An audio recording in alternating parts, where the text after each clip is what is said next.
Assalamualaikum guys.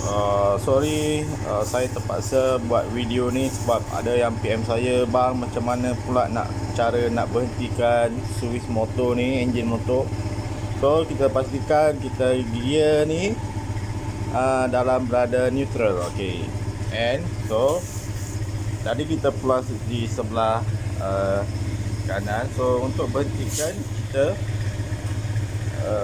plus di sebelah kiri lah. Ini.